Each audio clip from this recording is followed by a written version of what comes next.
Now, I'm going to show you another part. All happened in 2010.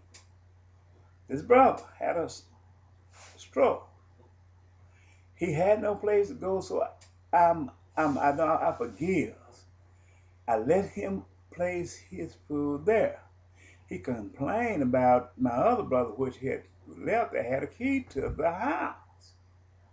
And so I take him and allowed him to stay there, but he wanted he to let him stay there. But I ended up had to put him out because of the thing that he was doing. He was messing around with people that used cocaine. He's trying to invite. He tried to use the females had cocaine, and I kept telling him this is why I got ran away from Pine Bluff, because they sit up there, and I found out that these drugs was exterminated, using to exterminate black people. So this Walters is strange, who lived there, alleged he worked in my house, but I don't. The neighborhood, a part of the neighborhood, what? And he's a part. His wife came from Texas. So what done happened here in this episode here? You see, where the man, his name is Walters, he seemed to be a person not just a neighbor, but as a detective or someone using to try to set me up. But I have to go through with this, not mess with him at all, because he's next door. He's part of a neighborhood watch, so he alleged, just like all the people around the neighborhood. So I can't just go and say something out of suspicion. I have to let this one go through. Now, my brother is living now after me and him got into it because of the company he kept, because I didn't want to get set up, make it look like I got cocaine or letting prostitute, let him sell drugs in his house, even though he needed that. I had to get into it with him, and he had to move to a assisted living. But he uses the house to take and store some food there, because I know that the United States of America food chain is going down.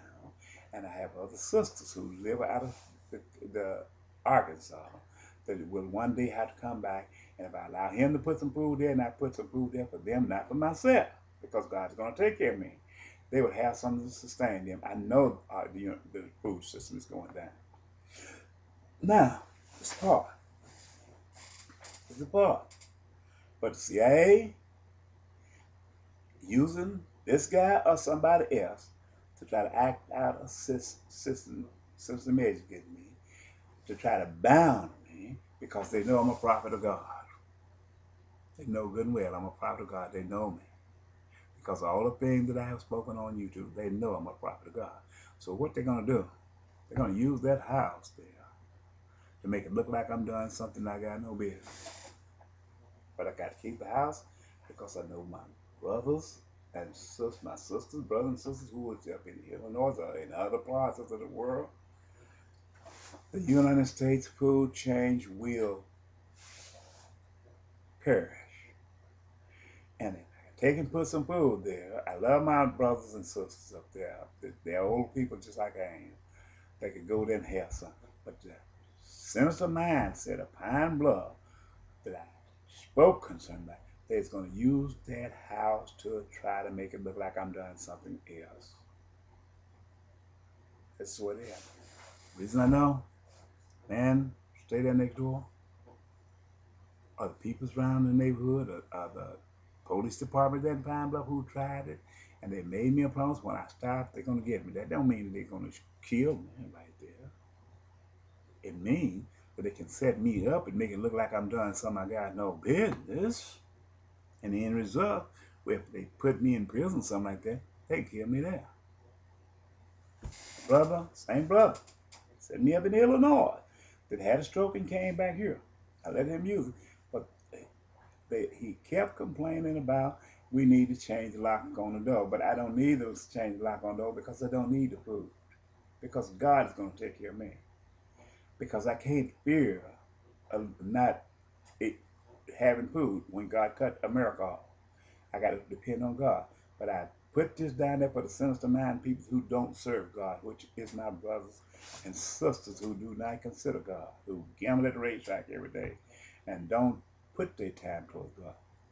What this does, brother complained about he needed to do a chain, lock change. Well, 2010, early 2010, February, I called a young man, a man that I knew that worked with me on the job. He's part of a door replacement, windows and door for replacement. I asked him to go there and replace a door back there on the back of a crib house, a security door. And I had him to place him on the house. We got the house loaded with canned goods. And by it being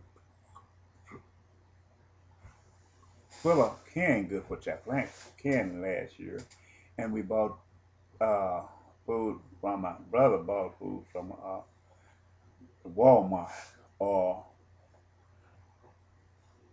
Sam's Club, and I had sent him some, paid for some down there. But what the sinister mind of these people, when they told me that when I stopped, that's when they're gonna get me. Once I replaced these locks, he got keys from the firm that replaced the locks. They didn't send me no keys.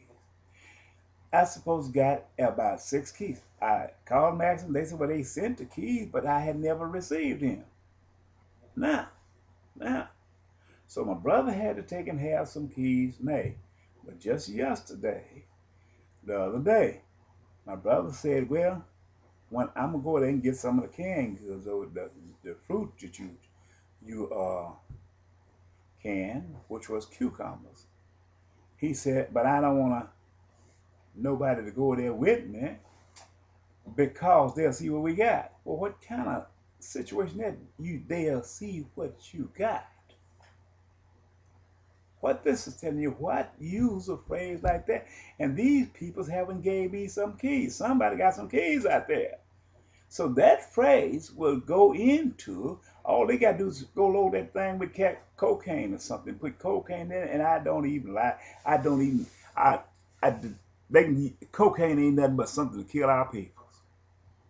But I can't, if they put them in there, and this man didn't send me no keys, you know, and then they come back and say, well, your house got cocaine in it. You ain't nobody using but you and your brother. My God, I can't defend nothing against that. And plus, I haven't been to Pine Bluff in months, and because I've been sick. In other words, changing the door locks, and having a door put out on that house for them to store my stuff in.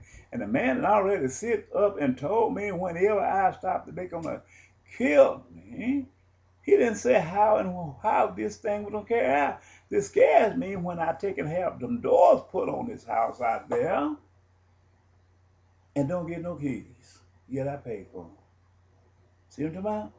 But they use this from the sinister minds of people like they have did throughout the generation, the history of this cocaine forge, what they bring to the United States of America, to trap black people out their life and exterminate them.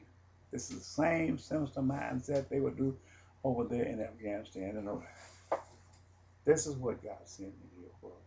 Them people ain't killing themselves for nothing. They're looking at something that the black people of God who they did well don't even look at. They're looking at the storm before we get here. We sit here and we don't consider them people.